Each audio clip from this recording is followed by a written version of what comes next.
Yeah, poor John. He's missing out on all of his opportunities to give us candy. I'm gonna Oh, blame John for my weight gain. I got candy on Saturday. It was great. And he even did a little mini candy toss to one person. Kayla, Kayla. You guessed Or it. Kayla. did he hit her with candy? I don't think he did. I think he was gentle with his tossing of the candy. Wow. Wow, that's very big of John. I'll have to ask Kayla though.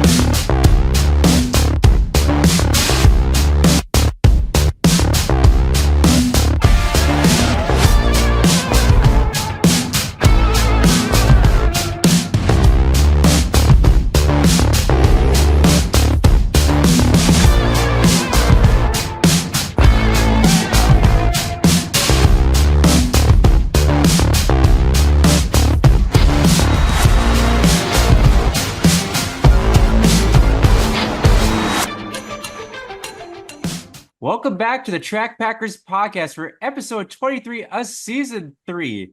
I am happy to be here with my good friends Becca and Jessup because now they have upgraded and up-to-date internet, and so we shouldn't have any issues. So, how are you guys doing? Jessup, let's start with you. Let me tell you, if I could shove my foot through a phone,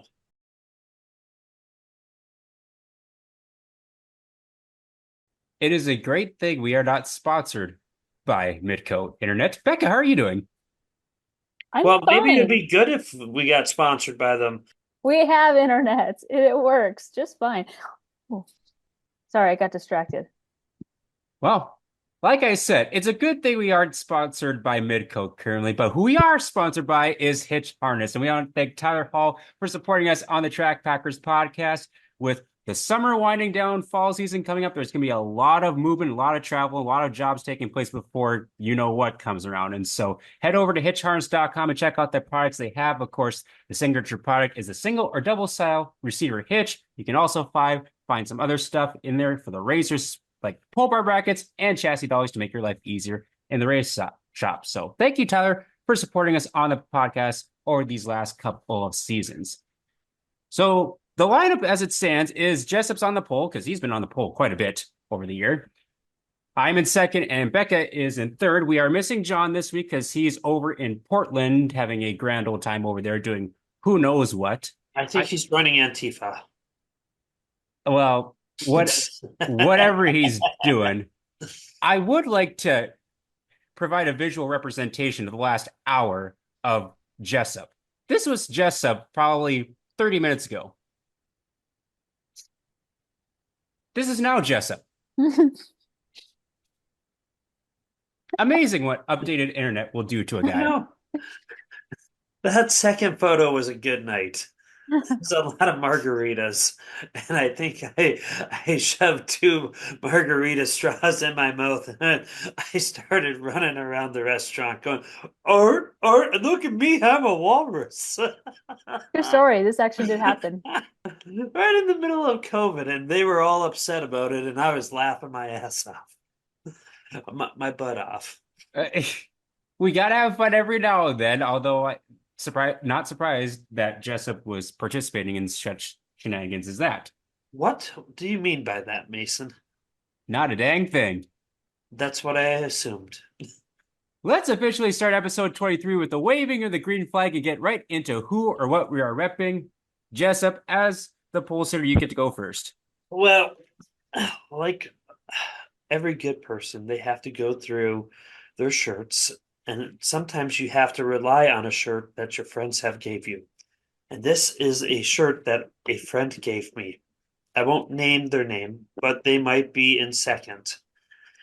And this is none other than Skylar Smith, and they're from Bemidji, Minnesota. Mason told me they are now racing a Midwest mod, versus what I assumed.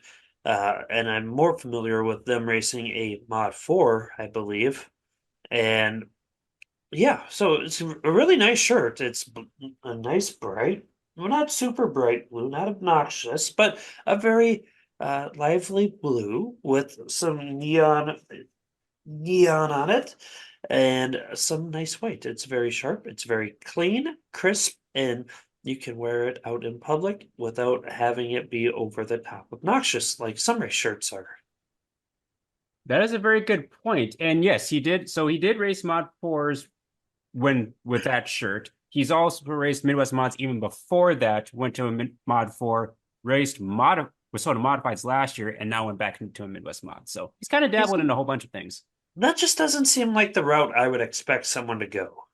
I'm going to start with the Midwest mod, and then I'm going to back it down to a mod 4. Maybe I can see that financially being fiscally responsible, and then all of a sudden, and I'm going to the big mod now, and then I'm going to go back to what I started with. Yep, it was. I know he told me that financially it was better going to the Mod 4 for those several years. And I guess the right sponsorship and opportunities came up over the last couple of years to kind of try something a little bit different. All right, Becca, what are you wearing? Oh, she went off screen. I can go while she's gone for a brief moment. I am repping what is one of Jessup's, or not Jessup's favorite race, the 51st annual Silver 1000, which I got this hat last year over at the now Proctor Speedway. It was Halber Lines. I'm sure it's gone through several name changes, kind of like Not Gondik Law really. has. Or not really? No, not really. As far as I'm aware, and I'm sure somebody back home can correct me because it's been a while since I've been there, but when I was a kid, it was the Proctor Speedway, and then just recently it changed to the Helperline Speedway for the sponsorship money, and then it's back to Proctor. Okay. Whereas its neighbor across the river, it's been the Superior Speedway, the head of the Lakes Fairground. It's been the what was it? It was I I thought think it it was was Amsoil for a while. well, it was Amsoil Speedway, and then it went to Gondik, and then I thought there was something else. I can't remember what it was called before. I'd have to pull out one of my history books. Yeah, it gets confusing, like especially for Superior. I always know it's Proctor Speedway, so when it was Halber Lines for that year or two, I'm like, "Ugh, okay." I think it actually was. Did we say it was Superior Speedway? I think it was at one point. Yeah. I'm trying to think if they ever used the term raceway, but I don't think they did. Anyways, Anyways, so last year all four of us were in attendance for that race.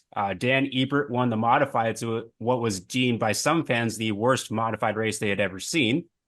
that has bothered Mason for approximately 1 year now. And It that just was not me. it just made me laugh when he said that. It was a good race. To be fair, to be fair, Dan pretty much had that whole feature on lockdown. Well, he did, yes. Well, Everything yeah. else, second back was a great feature. Dan was like, and it's over. Yeah, when he starts on the front row, that's pretty much it. Yeah, So, and then was it? I think it was Daryl Nelson that won the late models. I think he did. And thoughts and prayers going out to Daryl Nelson as he's battling cancer. There is currently a GoFundMe page for him that can be found on the 2020 racing page. A lot of people are already donating to that, but every little penny can help.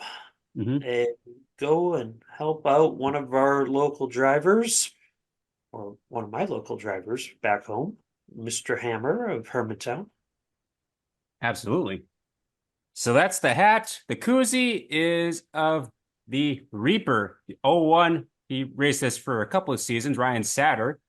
He's exchanged his number with 67 and '01. I can't remember what the '01 significance is, but he's currently down at Farley, Iowa, racing with a lot of stock cars, or a lot of, yeah, Oh, the 10,001 one at the Yankee.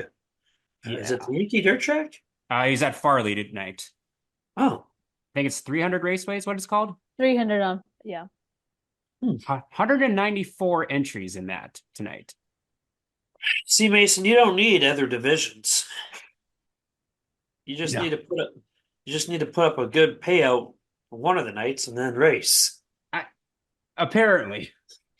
So hopefully he and a lot of the locals from our area that are down there, hopefully they do well in that because I think it's qualifying tonight. The shirt is of the 11Z Dylan Zabel. He drives a Wasota modified out of Selby, South Dakota. Brand new shirt for 2024. He had a very emotional win this past weekend at Brown County Speedway, second night of their championship night doubleheader, where he had wrecked really bad the first night and came back and won the following night after he was unsure he was even going to get the car back together. So repping the 11Z for my shirt. Which leads us to Miss Becca Pelkey. Who or what are you repping? Since we were talking about Daryl Nelson, this is actually just sitting on our kitchen table right now. So his hero card. This is not from this year. I believe it's from last year. But yeah, this is just hanging out on our kitchen table. So when Jessup was talking about Daryl, I was like, oh, I know there's one sitting right here on our kitchen table. So, again, as Jessup mentioned, echoing thoughts and prayers to the whole Nelson family. But who or what am I repping this week? Because the regular racing season has come to an end for most tracks in our area, not all, but most. Now it's kind of getting into invitational season, and one of the biggest races of the uh in America is coming up, and that is Super Nationals. And I'm repping a driver who I think will do very, very, very well down at the Boone Speedway, and that is the Tom Berry Jr., the 11X. So got this shirt while I was on mod tour this year. I know Tom gets lots of t-shirts, but I think this is for the black and gray paint scheme or the wrap that he had earlier this year. So this is the shirt that goes for that car wrap. So that's the front, and then this is the back. Very cool looking shirt. Yeah. And there's just baby bump. So yeah. I feel like I have to show it off because I don't know if I'll be on the podcast next week. We don't know. If baby could come any day now. I was So gonna say yeah. we're getting mighty close. Yes, this is week 38. So and baby's pretty much ready to go at any point. So yeah, but I'm repping the Tom Berry Jr. t-shirt. So I think he'll do very well at Super Nationals. And right now, Super Nationals, last I heard, was over 900 race cars in their several different racing divisions. So I think there's going to be Oh, yeah. some great racing coming up after Labor Day weekend. Yeah, that's going to be starting. I think they start the prelude. Is it Saturday or Sunday? Oh gosh, I'm not sure. That is Sunday. I Hold haven't paid hold that that much thought. attention to that just yet, but I do know I think the I first gotta day is finish my on Monday, picks. Mason, did you do your right? picks yet? Hold that thought. For tonight Oh, or yeah, do I this. did. I'm currently doing it. There's a stupid amount of guys from our Oh, area. there. And we're back. Hey, that's a lovely shirt, Becca. Subtle transition from our red flag situation. But anyways, that'll do it for the not hot sauce, hot memory rewind. That'll Well, do it for who or what we are repping for episode 23 of season 3. So now we will move on to the hot sauce, hot memory rewind and give a shout out to Isaac Hot Sauce Sandro in the 12S IMCA modified /49, depending on the week. Don't believe he raced at all this last weekend, as I'm sure he's getting really busy with farming, and who knows what he's got cooked up for the remainder of the season. But if you see him at the racetrack, in the pits, be sure to tell him hi. He's been announcing too, so maybe he'll be doing that for the rest of the season. But looking forward to seeing what he's up to next. And so thank you, Isaac, for your support on the podcast. Who do you got for us this week to be stumped by? well, I picked out some people for you, Mason, like I do every week, faithfully and loyally to the hot sauce memory rewind. Now, remember, kids, if you're playing along at home, you have to do two things: name the drivers and name the year of the photos. Are you ready? Yes, this is going to be tough without John, FYI. Number one is the number one. 1A. I, can I get a I don't hint? know. This is a very famous, is a very well-known late model driver or Wasota driver. Rick Auckland? Close, but no. Dang. Now you know how I feel when you start pulling out photos from you and John do the. You should know this. You're right. They raced maybe Alexandria 10 years before I went over there. Becca, any guess? This is John Hankmeyer. Oh, okay. I've heard that name. Yep. So all these people, you will once you hear part of their name or their name, you'll say, "Oh, okay, that makes sense." Yeah, Right? right. We're ready for number two. Yep. This is actually kind of a cool little design here. You may or may not remember this, Mason.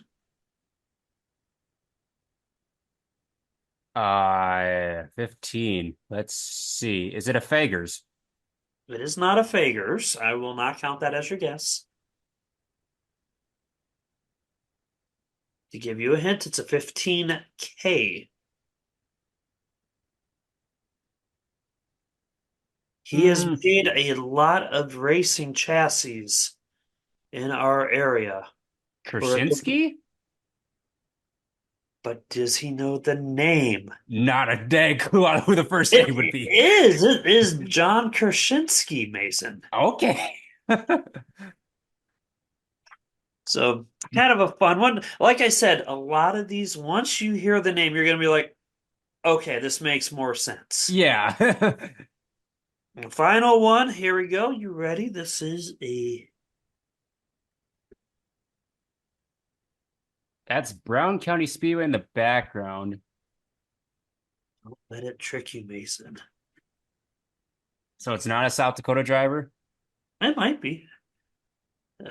We say this name a lot on the Western Roundup. Hmm. Rock Degley? Nope.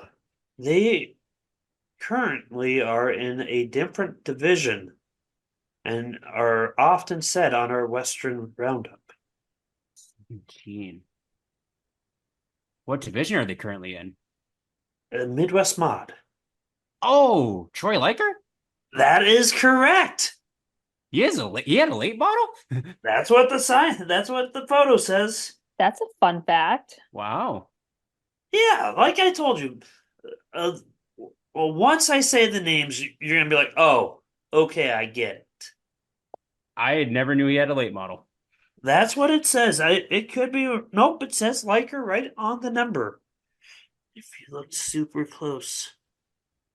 Okay. Wow. So I think the year is 2003. very good, Mason. Right on the number. Becca, way to just take everything in for your first week back. I saw the year on the photo. Yeah, that's all right. I'll let you have it. Oddly, this photo was 9/11, 2003. Wow. Crazy. One. This is the first one. Kelly Henderson. Yeah, Becca. His name Wow. his name is on the car number. Well, I can't even see that.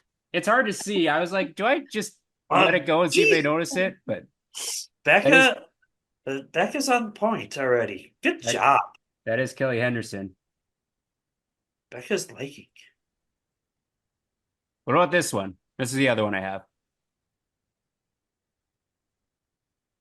What track This is gives that? me Marlon Seiler vibes, but I don't know because this is well before my time. So if I I would zoom say back this. out, that is the old Nodak Speedway grandstand before they built the new one. Huh. I never saw that before. Who's a seven up in Nodak, Becca?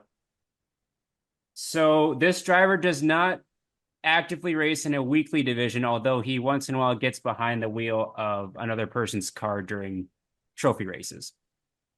Oh, Bruce Rudland. Bingo. That's Bruce the cool. Man Rudland is what he was known as. Neat. Good, Cool. I, good I, photos, ne- Mason. I never saw the old grandstand in Minot, so that is kind of cool. It was similarly set up to like Dakota Speedway with it being very like a good distance from the actual racetrack. And so I that's where like growing up going to Dakota Speedway for the first time, I'm like, yep, I've been used to this.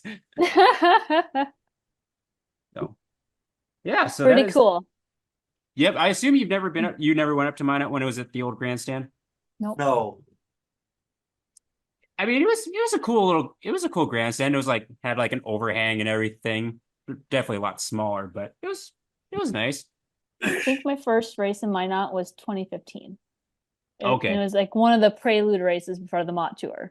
So I think Oh, that you might have been there. That was the year after all the the fun year happened. after. Yep. Yes. The year But that after was my all. first, I'm pretty sure that was my first year at Minot was in 2015. Nice. Yeah, you never got to experience the old grandstand life. That's a bummer. Oh well. Well, that's what we have for the hot sauce hot memory rewind. And we'll move on to the track pack report, which will likely be a little bit shorter because we don't have Mr. Breckle here, but we'll see. That's okay. It's okay. Every so often we'll vary it up a little bit. So I'll kick things off with Cheyenne Speedway on Thursday. It was their championship night, which shout out to the Baker family for taking that track on this year and at least providing a few races for the race fans and drivers down there. And they had a pretty good turnout throughout all the races. And with it being the county fair, there was actually a lot of fans in the stands. It's the stands were pretty well packed, especially in the main part. And so definitely a good turnout for fans and cars as well. They had a really good car count in all the classes, so they crowned champions in most of their racing divisions that were able to get enough shows in. And so 6 Clark classes on hand and started off with the mini stocks this time with Wayland Current out of Bemidji, Minnesota, taking the feature win. Put a whooping on him. There was no contest. Tough break for Chandler Dick in the 66. He barrel rolled off a 3 and 4, but thankfully he was okay. And the champion in the mini stocks was the 97 of Mason Bogart. Sport mods were up next. This was their one race that they had at Cheyenne Speedway this year, and Jaden Pavlicek was your feature winner there in the 74 machine. NX Legends, they had, I believe, 26 legends, so very good car count on a Thursday night. So they actually had to have a B main to whittle it down to 20 cars, and the track was fast all night, and so definitely a lot of fast racing action. And it was Ryan Brosset who took the win there in the 29 machine, and your champion was the 58 of Sean Johnson. Hobby stocks slash the IMCA hobby stocks, they kind of combined the old class at Cheyenne and then the IMCA hobby stocks from like the Red River Valley all into one class. Cade Genskow, first career feature win in the number 4 machine. Big congrats out to Cade for getting his first feature win. And your champion in that division was Andrea Jacobson in the number 15 machine. In those Soda Midwest modifieds, it was Zach Reinke taking the feature win, with Lucas the Nightmare Rodin in 19 being the season champion. And finishing out the night was your IMCA stock cars, where Johnny Carter, who started 10th, made everyone look silly and ripped around them all on the high side to take the feature win and the track championship. And so big congrats to Johnny Carter. Interestingly enough, his car died as a car coasted across the finish line. And so he showed up to victory lane without his car. So hopefully no major engine troubles there, but he didn't sound too concerned. So that was your night over at the Cheyenne Speedway on Thursday for Ransom County Fair races. So just like that, we move on to Friday. And I finally got to take in a normal night of racing action or the Dakota Speedway without any weather shenanigans. So that was really nice to be a part of. And so, Jessup, what were your takeaways from championship night over there? Well, it was a busy night on my end. We discovered some audio issues at the last second, which would have been very problematic. Uh, but we got them fixed, so that was kind of nice to have happen. Racing was pretty good. All things considered, racing was really good.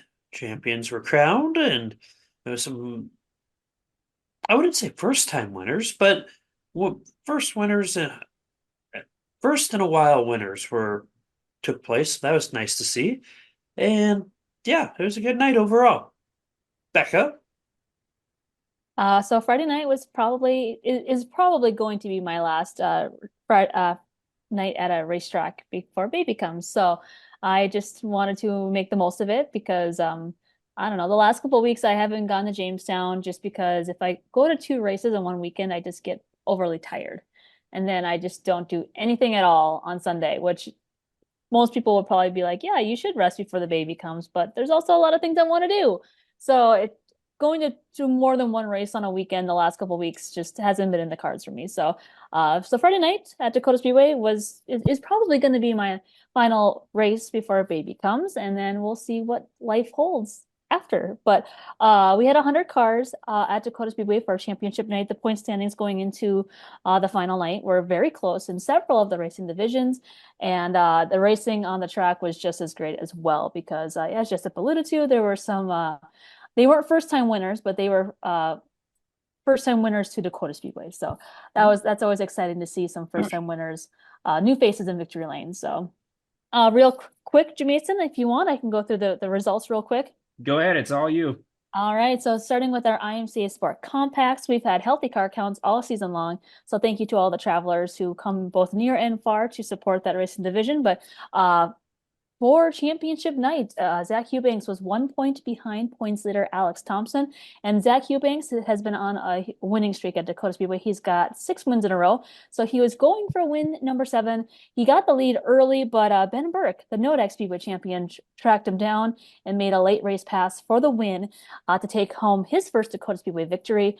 Zach Eubanks edged Alex Thompson, and they technically tied in the point standings, but because Zach Eubanks has had 6 victories compared to Alex Thompson's 0, that the tiebreaker went to Zach Eubanks for the track championship. So congratulations to Ben Burke, your feature winner. Congratulations to your track champion, Zach Eubanks. In the hobby stock division, Carly Horner started on the pole and ran away with that race. She pulled away very quickly, and it looked like for a while, Jeremy Engelhardt, who had been taking a break from racing and made his return on championship night, it looked like he might have been tracking her down late in the race, but he actually had mechanical failures with about 6 laps to go, which changed the whole complexion of the race because then now it was a race for second between 4 drivers. You had Trenton Kohler, Kelly Horner, Joseph Feist, and Dylan Sandberg all battling for second place, while Carly Horner was just cruising to her first Dakota Speedway victory. She actually picked up her first hobby stock win down at the Tri-County Speedway about a year or two ago, but this was her first win at her hometown track at Dakota Speedway. So congratulations to Carly Horner. Your champion in the hobby stocks went to Bill Holtberg, who finished 8th. So this was his second track championship at Dakota Speedway. In the INEX Legends, it was a very tight points battle between Donovan Weist and Preston Martin. Donovan Weist drove to the front very quickly, and he was really the car to beat. Preston Martin, he found speed on the high line and started to close in on Donovan Weist, but just kind of ran out of time, and just it just didn't fall for Preston Martin this year. He was your defending track champion, but he finished just a few points shy to Donovan Weist, who picked up the feature win and clinched the track championship with that win. So congratulations to Donovan Weist for sweeping what he had to do to win the championship, and that was win. So he won the feature race and won the championship. In the IMCA stock cars, Marlon Seidler started on the front row and just nailed the setup in the stock cars. He was the car to beat in that particular race. Hunter Damagala, who was your points leader going into the night, he, thanks to some mid-race cautions, and there were quite a few mid-race cautions, he was able to drive through the field, and he gave Marlon Sadler a run for the money at the very, very end. But for the most part, Marlon Sadler had a very easy race for the most part, up until the end when Hunter Damagala got to near the front and gave him a little challenge for the win. But Marlon Sadler hung on. Sean Strand, who was only 5 points behind Hunter Damagala, he had trouble early. I believe it was on lap 1, so he didn't even make it very far in the feature before he had to pull into the pits. So all Hunter had to do was just finish the race, and the championship would be his. So congratulations to your feature winner, Marlon Sadler, and your track champion was Hunter Delmagala. And Hunter's been on quite a roll at Dakota Speedway. This was the first year we had IMCA stock cars at Dakota Speedway. But Hunter, before then, raced WISSOTA Street Stocks and was a four-time defending track champion in the WISSOTA Street Stock division. So this is technically his fifth straight track championship in a similar racing division. So Pretty good streak. I know he's been pretty tough to beat at Dakota Speedway, no matter what he drives. So, but congratulations to Marlon Sadler, your feature winner, and your track champion, Hunter Delmagala. And then in the final feature of the night, Quentin Kinsley was in a zip code all of his own. He pulled away very quickly, lapped dang near half the field before a late race caution came out and reset everything. But even on that late race caution, no one really had anything for Quentin Kinsley. He dominated and easily won that feature event. That was his fourth victory of the season. But the point standings going into the night was really interesting because the week prior, Mark Dahl blew an engine. So that handed the points lead to Jeremy Keller. Jeremy Keller was your points leader going into championship night. He had a 9-point lead. Unfortunately, he had a family wedding to attend, so he couldn't even come to the races to try to win the track championship. So that changed the whole points complexion to the points battle between Mark Dahl and Sean Strand. So Sean Strand was your second in points. Mark Dahl, I believe, was 3 points behind him. And so right away, Mark Dahl cruised to the front of the field. He was running second, but that late race caution really changed everything because on that restart, Sean Strand passed enough cars to hold on to the points championship.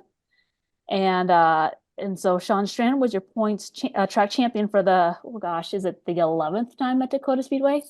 And Quentin Kinsley was your feature winner. So great little race within a race within your modified feature to watch the points battle, but also watch Quentin Kinsley pick up his fourth victory. So great night of racing at Dakota Speedway.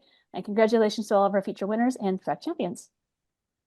I agree. It was a fun night. I got to interject on the mic a few times and even sound like I was slightly impaired because the echo in the stands threw me off.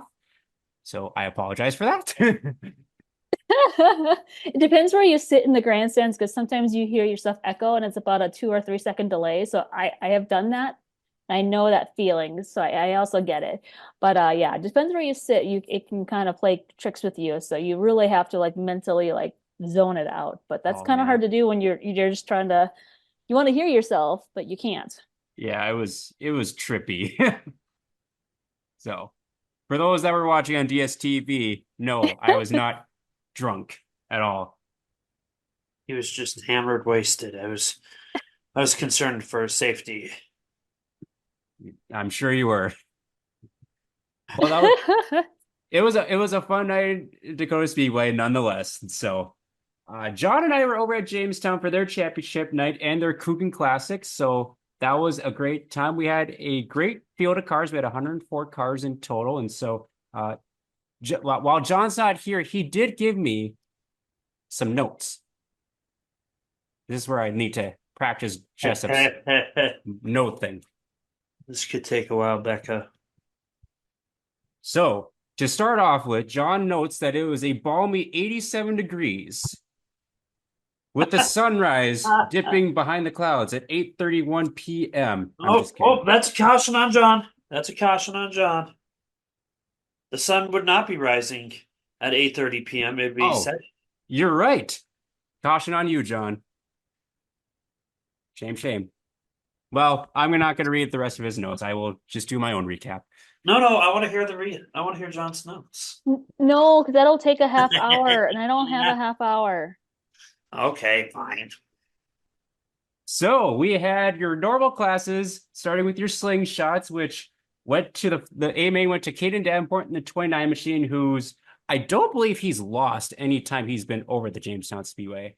And he wasn't there every week, but whenever he showed up, he was definitely the car to beat.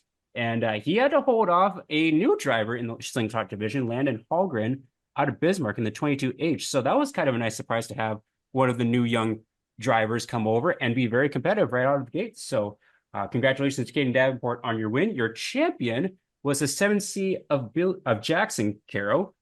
So great season for the 7C of Jackson Carroll. In your Bombers / hobby stock division with 20 cars in attendance, it started with an all Ettinger front row, and it ended up with 2 Ettingers in victory lane as Jaden Ettinger looked really good all night, led every single lap to get her first hobby stock feature win. That was a very, very popular win, and like she was running away at the end. Like Billy Carroll was in second. I think he was having a little mechanical trouble with overheating, but otherwise, like she held serve, she held off every challenge that anyone threw at her and looked clean and green all the way to the end. So big congrats out to Jaden on the feature win, and her dad, Travis, ended up in second. So it was a nice father-daughter celebration in victory lane for the Ettingers. Your champion was Asher Williams in number 17, who's going to the school in Ohio at UNOH. So he flew back the day before to try to come and seal up that championship. So congrats to Asher Williams as well. Your Minnesota Midwest Modifieds went clean and green for their feature, 20 straight laps, less than 5.5 minutes to get to the checkered flag. And it was Aaron Michael taking the feature win there. Checked out on the field. No one was in his zip code at all. Aaron Beyer was your runner-up in the 4B machine, and your champion by a pretty substantial margin was Jaron Wibstead in the 36. So that is back-to-back championships for the 36 machine out of Jamestown. In your NX Legends, they had 30 cars in attendance, and they ran them all. So that made things a little interesting. It is actually, for 30 cars, a pretty clean race. I think we had like 2 or 3 cautions. I think no major carnage, a lot of great racing, a lot of heavy hitters that we talked about several times on the show throughout the year. It was Cody Mackhart in the 7 machine taking his first Jamestown Speedway win, and he had to hold off a hard charging field with Donovan Weiss in the 19 machine in second. And your champion was the 77, the Minion Man, Preston Martin. So congratulations to Cody Mackhart and Preston Martin on the feature win and the championship. Street Stocks had the closest points battle coming into the night between Jody Michelson and Dustin Erickson. They were separated by 4 points going into the night. So basically the way WISSOTA points work, basically whoever finished in front of the other was going to be your champion in that division. So they had 14 cars, and we had a little bit of carnage in the heat race, so that took out a few before we even got to the feature. And right away, battle between Jaden Chris and Casey Usatis, with Jaden Chris kind of establishing out front, but of course the battle was for the championship with Erickson and Michelson battling with Casey Usatis for second. And so it came down to the last lap as Jaden Chris went on to take the feature win, and by just 64 thousandths of a second separated Dustin and Jody for second place, with Jody edging out Dustin. So Jody Michelson ended up with the championship in your WISSOTA Street Stocks. So big congrats out to Jody. That's like a 15-year-old car in victory lane. So doing a lot of success in that old 54 machine of his. So congratulations to him and Jaden Chris. And your IMCA Modifieds with 19 entries had a bit of carnage. We had a lot of cautions and a lot of DNFs, but a lot of movement in that race, specifically by your feature winner, Corey Seekerson, who had a flat tire in the heat race, started 17th, and ended up with the feature win. And he was fast, super fast, even with a broken left rear shock at the end of the race. So congratulations out to Corey Seekerson in the 77 machine. Eric Edwards, who had led for a good portion of that race, finished in second. And your champion was John Nord in the 98 machine, who had a pretty healthy lead going in. Unfortunately, got caught up in some of the carnage.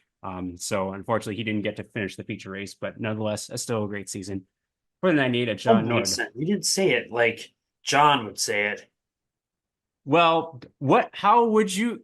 There's different levels of carnage. There's carnage, or there's carnage.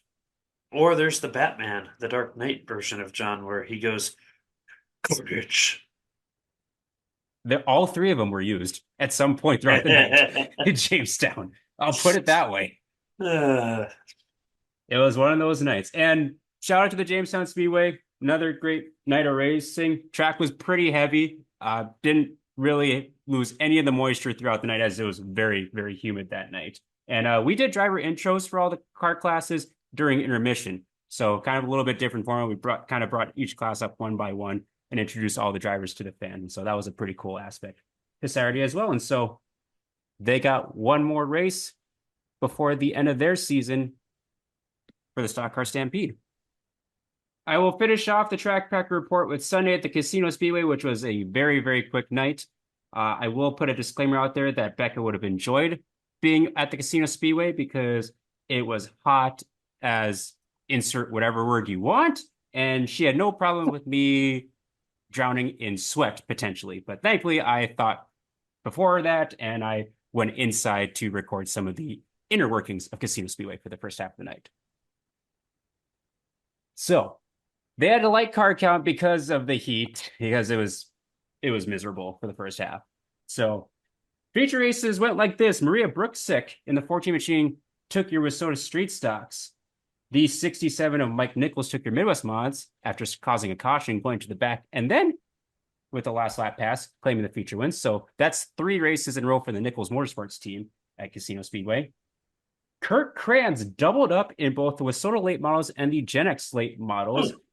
And Tim Thomas in the 51T took your Wissota modifieds. And we were out of there before 9 o'clock. And so I had plenty of time to go to Taco John's and Dairy Queen. Why Taco John's is because we don't have a Taco John's anymore in Fargo. Did you get a 6-pack and a pound? No, I usually get the Chipotle lime chicken tacos or whatever they call them. No, those aren't bad. You could also go with the cheesy beefy potato burritos. Usually, like, that sounds really good, except usually burritos and I do not agree very well. But here's the thing, Mason, is just cheese, beef, taco beef, and like what do you call them? Potato lays. This reminds me because I can't remember who I was telling this to, but that reminds me of the taco bar during COVID that Becca made up for me. That was such a great night. The first event finally to happen, and we were sit down and watch the race. And Mason comes in all excited for tacos, and Becca did not have tacos. She had chips and taco meat and cheese. I think she had some salsa, maybe. Yeah, that was my salsa, Mason. Oh. That's all you need. All you need. Well, see, the thing was you said taco bar. That's what you told me. So like, oh, this is great. All sorts of options, not 3 basic things that are. I think we had some soft shells too. That helped. Probably because Jessup bought them.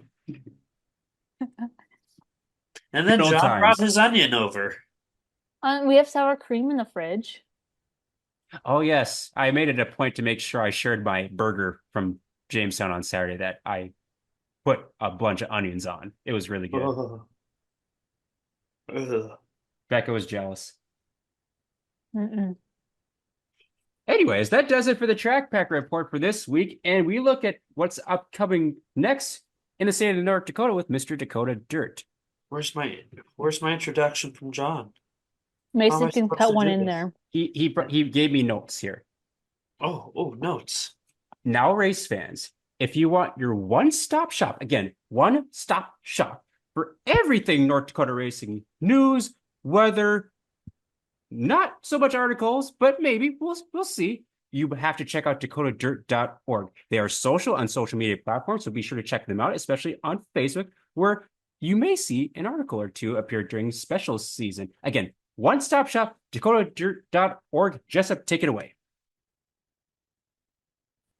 Very busy weekend. We'll just talk along the lines of the North Dakota side of things. On Friday, there's a lot of racing going on as the Nodak Speedway begins Motor Magic, night number 1. River Cities will be racing as well. I believe it is their season championship. And then Red River Valley Speedway will be racing as well for their season championship. And part 2 of the Southwest Speedway season championship will be taking place on Friday as well. Moving on to Saturday, it is night number 2 of Motor Magic up at the Nodak Speedway. They've got a lot of cars coming, according to what Mason has informed me of. And then Devil's Lake Speedway will be racing night 1 of the non-wing Sprint Nationals and it's also their track championship. Now, this is where I always get confused every year because one night's their track championship and the next night's like the season championship. I don't get it, but someone will have to deconfuse me on that because I am very confused on that. Going, Deconfused, is that a word? Let's I look it can up. I can make it up if I want to. The process of unconfusing, deconfused. I see it on Wiktionary. Yes, that counts then. Anyways, Mason, looking on to Sunday, it is the Devil's Lake Speedway, night two of the non-wing nationals with um, the non-wing sprints, and they've got over. I think they had a post today stating they have around 31 confirmed drivers coming out for the non-wing nationals. So it should be a good time there if you're a non-wing sprint car fan.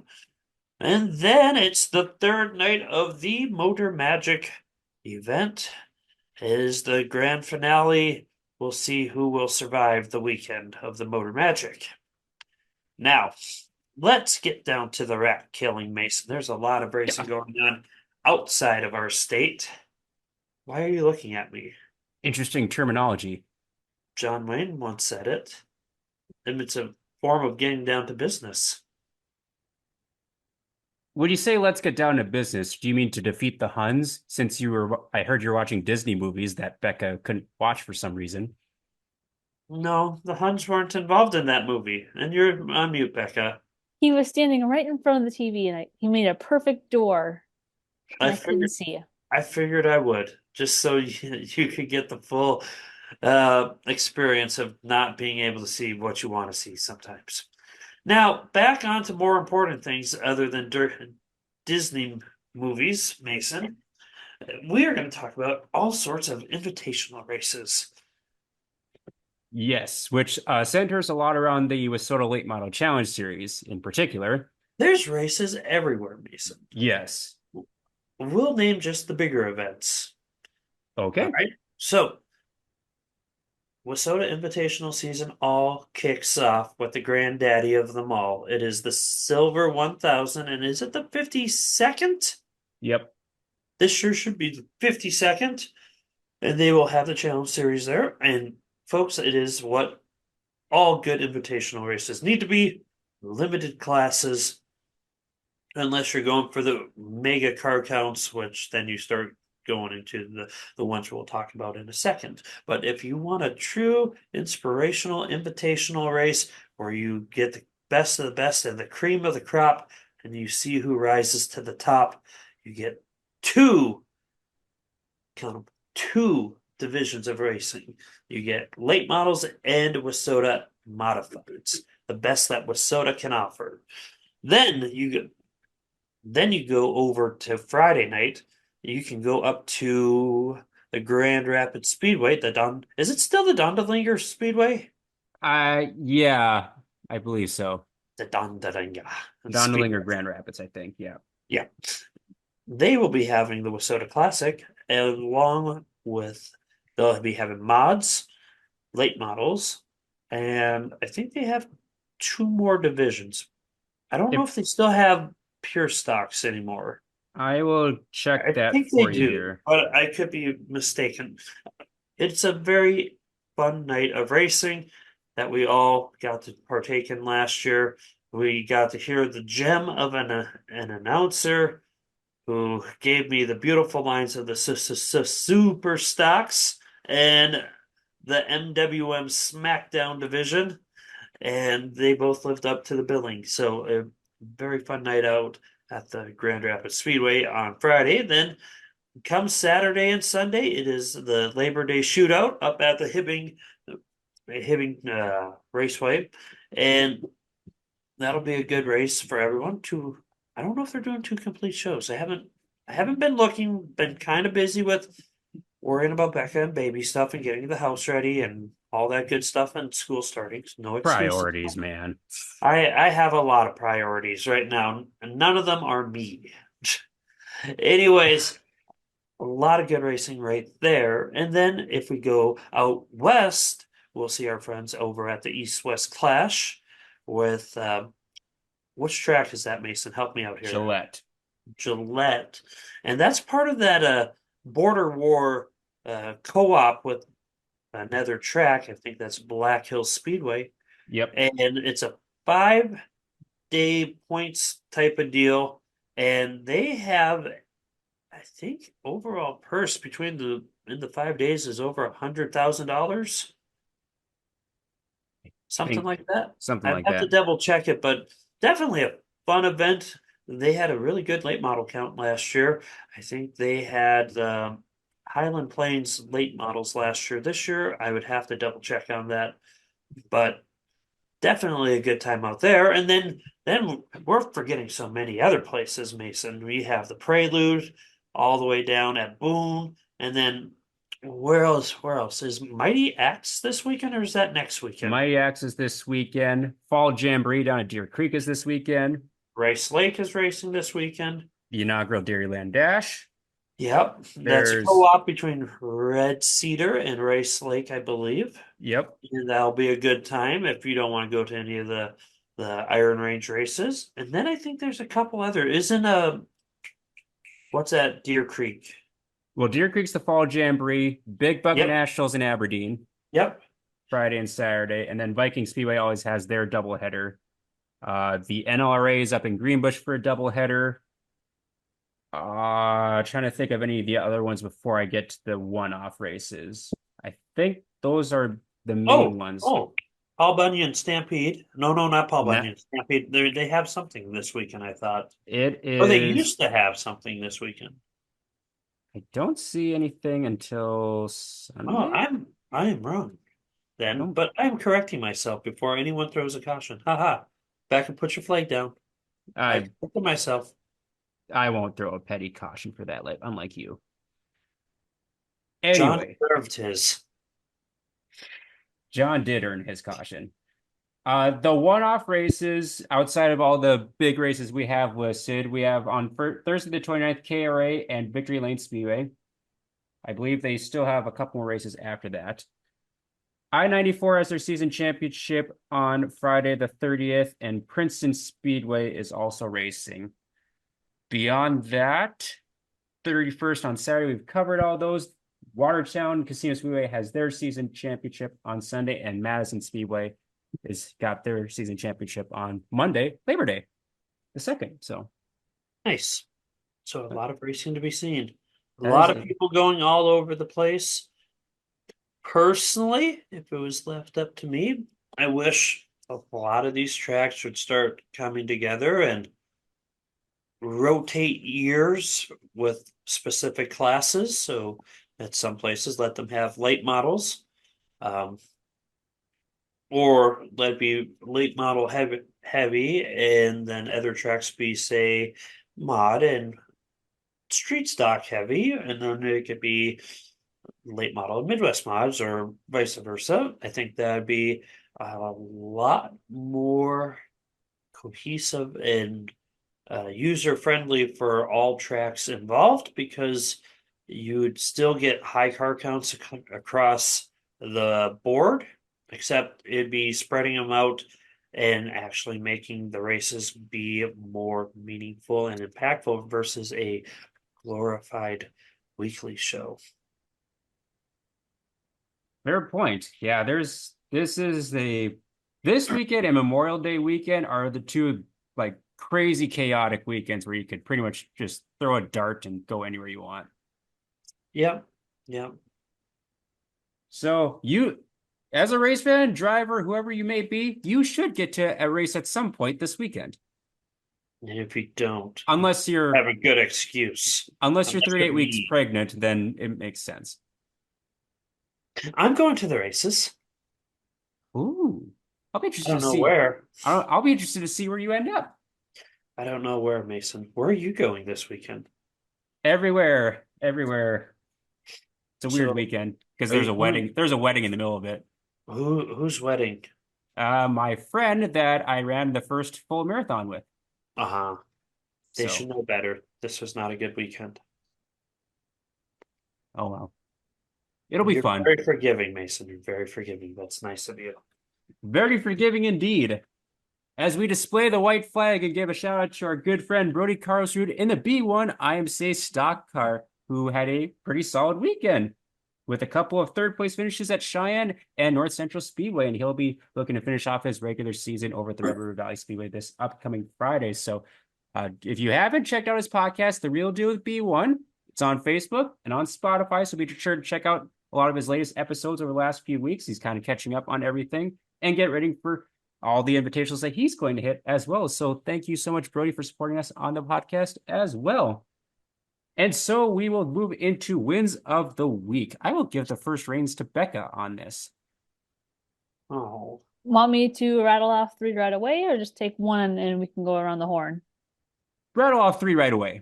All right, so my first one of the week is going to go to Carly Horner, who picked up her first hometown feature victory at the Dakota Speedway. She actually picked up her very first hobby stock win back in 2021 at the Tri-County Speedway, but this was her very first one at her hometown track, and she led all 15 laps and executed just a perfect race. So congratulations to Carly Horner for picking up her very first Dakota Speedway victory. My second one of the week is going to go to Jaden Edinger. She won. Sorry, Jessup. Is that on your list too? no. Oh, okay. Well, your reactions are just getting to me. But That was my well second timed on the bearded. Thank my you. sec yeah, my second one of the week is going to Jaden Edinger for picking up her very first bomber slash hobby stock feature victory of her racing career over at the Jamestown Speedway on Saturday night. And then who should I do my third? Choose wisely. No. So looking at my list. I'm gonna go with okay, so I don't know if you guys have been keeping tabs on her, but Maria Brasic. She actually swept the Brown County Speedway Friday, Saturday, and then picked up a win at Casino Speedway. But the week prior, she also won she swept the weekend over at the Miller Central Speedway, Dakota State Fair Speedway, and Casino Speedway. So two back-to-back weekends where she just swept wherever she went.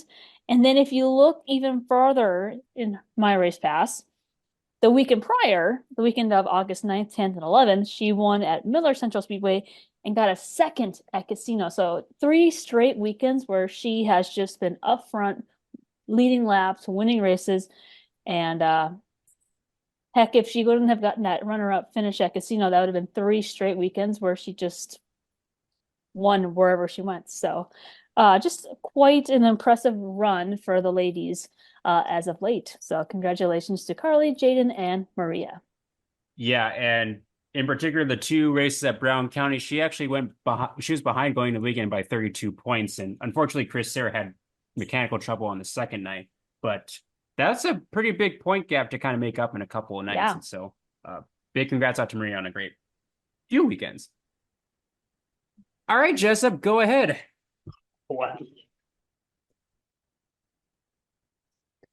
I have people. I'm so happy. I'm here excited to hear these people. Well, I will start with Corey Seekerson with his IMCA modified one, going plus 16. Um, Jamestown is usually a pretty tough place to win at, and to go plus 16 is extremely impressive, even if it's just to go second or third, let alone do it for a win. Mhm. So, tip of the cap to him. Second one's going to be Tyler Rabenberg with his Danny Schatz Memorial win. He went plus 7 on the field and held off Brady Donahue. So that's actually a really big deal because Brady's a really good sprint car driver. Mhm. And yeah, I think that's his first win of the year as well. I think you're correct on that. Yeah, because anytime I've seen him on like my race pass for fantasy, I've usually picked him and he hasn't done super well. And unfortunately, I think his season might be done because I think he got in a wreck at Houston. Did he? Yeah. That's unfortunate. While Mason's looking that up, I will announce my final winner. You And were we're correct, by the way. thank you. We did the math and I was right.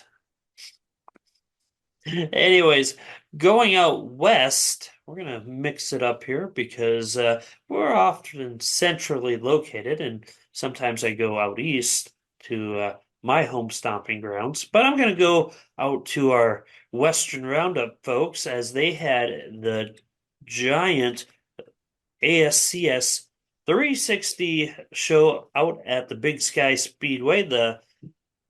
Let's see here. That's the Harvey Ostermiller. Is it Ostermiller or is Yeah, it I think it's Ostermiller? Ostermiller. Yep. Yep, Ostermiller. I was double checking my handwriting here. The Harvey Ostermiller Memorial, and I'm going to say Jake Bubek with his, I think he doubled down as this is the back-to-back champion of this race now. I think you're right on that. And he held off a lot of good drivers out there. There's Harley White, Sam Hafferty Jr., Kelly Miller. There was a lot of good 360 sprint car guys out there and gals, I guess, if with Harley at being out there. So to do that, to go back to back and to get, I think it was $12,012. I might be You are mis. correct on that too. Look at him with all these accurate facts. Got to make up for it. Anyways, those are my winners for this week. A tip of the cap for all of you guys. Um, yeah, yeah, great job. Excellent. I got three more to rattle off here. The first one goes out to Ryan Ost in the 24X. Oh no, did I lag again? You guys are Yeah, frozen. you are frozen. Mason's face is frozen in time, You dang internet. and you should have done a update and called Midco. Well, my internet was not the problem, and I don't think it's that big of a problem because I still have pretty good download speed. Ah, And no, that's good. anyways, so I will rattle off my three wins of the week. The first one going out to Ryan Olsen, the 24X with Soda Midwest Modified, as he picked up his first career Midwest Mod feature win down at the Brown County Speedway this past Friday. And what's interesting about this race is he started outside front row and dropped back to eighth right away. And then through a series of cautions and then like a green white checker, he moved up through the field and got a last lap pass to get that first feature win. So big congrats out to you, Ryan Olsen, the 24X. The second win of the week, I'm giving it to Ty Agan in the 26. Raced 4 nights this weekend. He got a first at the KRA Speedway, runner up by a yeah to Derek Turner in the 10T, who's been on a hot streak as of late. On Saturday, he got his first win at the Madison Speedway, and a runner-up finish by, again, just at Granite City Motor Park. So he had a pretty solid weekend in the 26 machines. So not bad for Ty Agan. And speaking of the Granite City Motor Park, they get my third win of the week. I was watching their broadcast, and they had a situation where the lights went out in turns 1 and 2 during or just before the Superstocks were about to take the green. And so because of the lighting system, they have to let them cool down before they turn back on. And so they asked drivers, hey, do you want to race with it being a little bit darker in the turns? They're like, yeah, that's fine. So they had all their like infield vehicles, tow trucks, ATVs turn on their headlights and shine light onto the turn so that they could see a little bit better. And so they went out and did their feature race. They didn't have any issues. And so kudos to the track to get that race and continue the program moving, even though the lights went out for a brief moment. So those are my three wins of the week. Becca took my blanket win of lady drivers because they had a pretty good weekend. I mean, we didn't even mention Haley Dykoff getting another win over at Viking Speedway. Kaylee Van Epps was super close to getting a win at KRA. And like ladies are they're starting to rack up some wins and good runs, and so watch out, guys. They're all coming. Any other shout outs or any other wins that you want to highlight at all? Becca, you're on mute. I also had Andy Pake on my list. Oh yeah, That's a He good one. won a heat race over at the Red River Valley Speedway when the World of Outlaws were in town, and then went on to finish sixth in the A main. So I thought he had an overall very impressive night over at the Red River Valley Speedway when the World of Outlaws were in town. Top nine. Solid top nine. Yeah. Yeah, that had to be pretty cool for the fans there to watch him win the heat race. I'm like, because this is basically his first year in a 410. Mm-hmm. Yeah, him and Christopher Tram have been doing really well in the 410s this year. Yeah. Yeah, they have. That's really encouraging to see. Hopefully Because we that need helps. some. Yeah, I would say we need some, especially around this area, because that would help everything overall, I think, in the grand Yeah. scheme of racing. Any other shout outs for you, Jessup? Hi, Mom. Hi, Mom. I don't know if she watches the podcast. Once in a while she tunes in. No, that's about it, Mason. Racing wise, yeah, that's all I got. Good luck to everyone racing this Labor Day weekend. Get out, race fans and drivers, support the tracks. They're putting a lot of money out, and this is the point of the year where tracks are. I wouldn't say desperate for fans, but they need big fan counts, big car counts to help them make it through the winter. Mhm. You're probably thinking, winter? What are you talking about winter? Well, this is their big financial point of the season. So um, go out, support, help out the drivers, buy one more t-shirt or hoodie or beanie in Becca's case. Oh, And we still have beanies. beanies, yes. And then the other part of it is buy one more hot dog at the old concession stand too. Oh, you don't want excess, you don't want excess supply to have to carry over for the next season. That is a very good point. I will say too, because you never know what the weather's going to do, especially with this year. So go out to the racetrack because you never know what shenanigans are going to happen over the next few weeks. It's kind of a very uncertain time of year weather-wise too. Just Yeah. my advice. Oh yeah, Just go where Mason's not. I want to go hang out with Mason. Well, for the majority of the last few weeks, I don't think I've really had any issues or created any issues, if you want to word it that way. Believe me, I had a couple of people comment when I showed up in Mandan, and they're like, "You didn't bring any weather with you." I'm like, "I know it's a miracle." Yeah. Hmm. Anyways, that'll do it for episode 23 of season 3 for the Track Packers podcast. As always, be sure to like and follow on our social media platforms, Facebook, and also Spotify, Google, and Apple in the podcasting ways.